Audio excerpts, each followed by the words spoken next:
Hello, and happy Halloween. Since it's Halloween, I wanted to share with you guys some real life ghost stories from my experience. If you don't believe in that stuff, there you go. If you're scared of that stuff, maybe you don't want to watch this video. But I hope you will, because that's what I'm going to talk about today. My best friend and I used to use the Ouija board a lot in high school. The Ouija board, the first time I used it was probably when I was about 16, backstage of the Cinderella musical that I was in. I used it with a 12-year-old girl, and her and I had a really great connection. It was pretty awesome. I don't remember the conversation I had on the board, but it was pretty cool. I should make a note that most of my life I was very skeptical about the Ouija board. I was very agnostic about the Ouija board. I was like, it could be the other person or both of us moving the piece, or maybe it's our subconscious thought that kind of gets released when we move the piece. It doesn't necessarily have to be a ghost or some kind of spirit.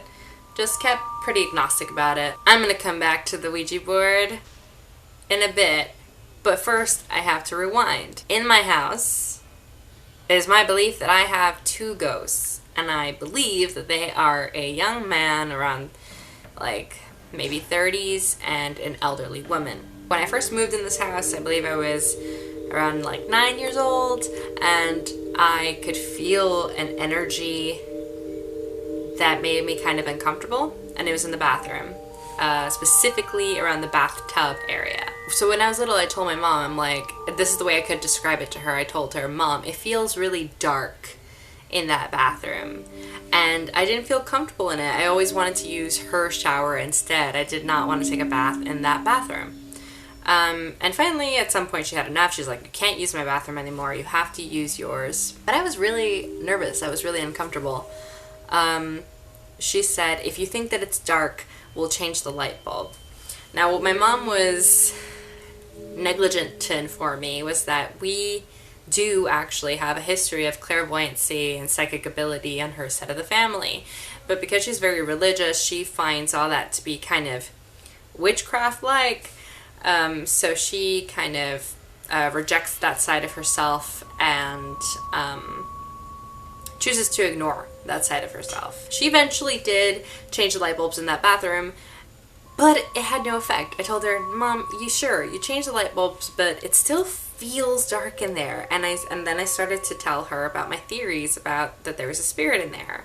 And one day, as I was passing the bathroom with the door open and the lights off, I swear to you, I could see the shadow of an old woman in my peripheral, and then I turned and there was nothing there. There was nothing there that could have made a shadow. There was nothing there, but I saw it, and that's what gave me the idea that it was an elderly woman. I confronted my mom about this information, and she confessed to me all that stuff I just told you about how we have a history of clairvoyancy and psychic ability on her side of the family, and she told me to just go in there and say to her to leave the space, leave me alone. And so I walked in there, and I must be 13 at this point, I guess, and I felt so silly. Like, it's just an empty room, but it makes me feel weird. So I sit there in an empty bathroom, and I'm like, excuse me, I'm really sorry to say this, but you kind of creep me out, and you make me uncomfortable, and you can come back whenever you want, but would you mind just kind of leaving the space so I can take a bath? And with that, I felt something kind of lift. This feeling that felt like an exhale, and all of a sudden, just, I don't know, like the room felt bright. Like from going to squinting your eyes to your eyes relaxed and open. And so ever since then, I'm okay, and I can use that restroom. It was really weird. There's another ghost in this house who really kind of creeped me out, and I'm even kind of creeped out to talk about him because I don't believe that he's gone. And I don't know how he feels about being talked about. Maybe he likes it, I don't know. But he's a prankster, and he has gotten physical, which is something that has kind of concerned me. And not just to me, to other people. And it's usually when anybody's alone in the house. My best friend has been alone in the house, and she felt him slam a door. I've seen him slam a door. Like, I've seen a door that there's no wind, and it just slams shut. Freaks me out. There's one particular day in my memories, in my experience, where I was alone in the house, and I could feel something like breathing down my neck, and it was really bothersome, and I was trying to leave for school, and I started walking faster down the hallway, and I could just feel it breathing down my neck, like huffing down my neck, and it was terrifying. So I just went faster, and then like I got to the door, and I was just so scared and nervous, like I could just feel something like huffing down my neck. I unlocked the door, I opened the door, and I feel myself be pushed out the front door of the house, and then the door slammed shut. I could not believe my eyes, but I was just like, I'm out of the house, and I'm gonna go to school. I'm gonna get the heck out of here. That was really creepy. That was really scary. And that was my like scariest experience with him, I think. Couple small things here and there about like stuff falling off the shelves and stuff, but that was the scariest one. So here's where we get to the part of the very last time I used a Ouija board.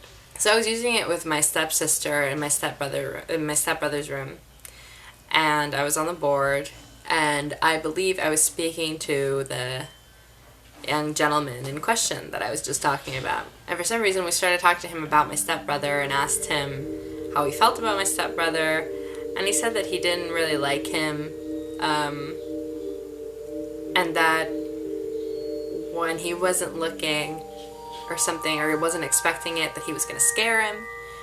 And I asked him, do you want to hurt him? He says no, that he just wants to scare him. So at this point, my stepsister, who's moving the piece with me, gets really freaked out, and she lets go of the piece. Here's where stuff just gets all too real. Like I told you, I was very agnostic and doubtful about the Ouija board. But all of a sudden, when she let go of the piece was still moving around the board and talking to me right under my fingers. And I was in shock. I was just trying to like analyze it and figure it out. I'm like, I'm not moving this piece. There is no possible way this piece is moving. How is this piece moving? Like, this is on a bed. There's no magnet trick. There's nothing that could possibly be moving this. And my heart started racing. I was like, okay, I cannot have any doubts anymore.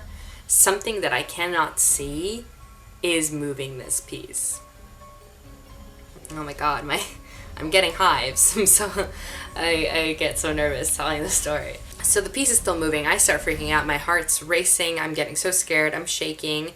And the board starts telling me CALMDOWN. Calm down. Calm down. Just keeps repeating to me, calm down, calm down. I'm like, I can't calm down. I'm so scared. Like I try to like lift my fingers as high as I can to make sure. I'm like, you're not doing this to yourself, are you? Like, are you doing this to yourself? What is happening?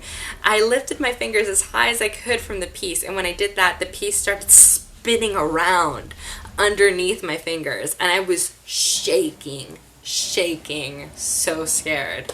I was like, what is happening? Someone told me that my shaking might have been the spirit trying to enter my body. I was like, this shit is not a damn game. It's not a game. It's not a game. It's not a game. It's not a game. I cannot say that more than once. Also, for anybody that tries to draw the board, don't try to draw the board. That is also a very, very dangerous stuff. The board itself is very dangerous stuff. Don't play with it. Ultimately, I was so freaked out. I don't remember how that night ended. I don't remember if I remembered to say goodbye, and I really hope I did. I think that I did. I think that I shoved that piece down and said, okay, I have to go now, goodbye. I'm pretty sure I did, because I was usually very good at that, but I don't have a clear, vivid memory of that happening.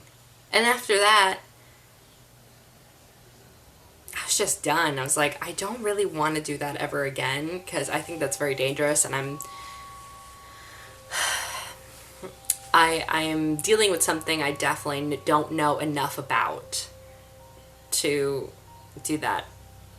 But now that I'm being very honest about those spiritual activities, I don't know. This is very vulnerable stuff. Like, I don't really talk about it with people very often because a lot of people don't believe in that stuff, don't believe in supernatural, don't believe in spirits and ghosts and things like that, or that we have the ability to communicate with them. But I'm very fortunate and very lucky that I have a best friend that completely, validates my feelings, and we talk about our experiences together. And I hope that, because I'm so publicly talking about this stuff, that if you ever experience anything like that, that you feel safe talking to me about it, because I'm not going to judge you. and I have way more stories than that about ghosts. One very big one where my friend and I were literally solving a death mystery, the death of one of our friends. Not solving a mystery, but we thought we were. And this was going on till early morning. And my thought that night was, I think that I was supposed to be doing a homework assignment, or I was thinking about if I was going to be tired at school the next day or whatever. And I thought, how in the world, what am I going to do tomorrow when they ask me for my homework or ask me why I'm tired in class? How can I say, well, sir, I was up until 5 a.m. because my friend's ex-girlfriend was trying to contact us from the beyond. That's the stuff. I have some more stories, I guess, but I would feel weird telling them without the other person involved, so maybe I'll share that later. For now, this story's done, and I will see you guys eventually. It's invasive and potentially harmful. You are literally asking someone to reveal to you something that can potentially be very private, very upsetting.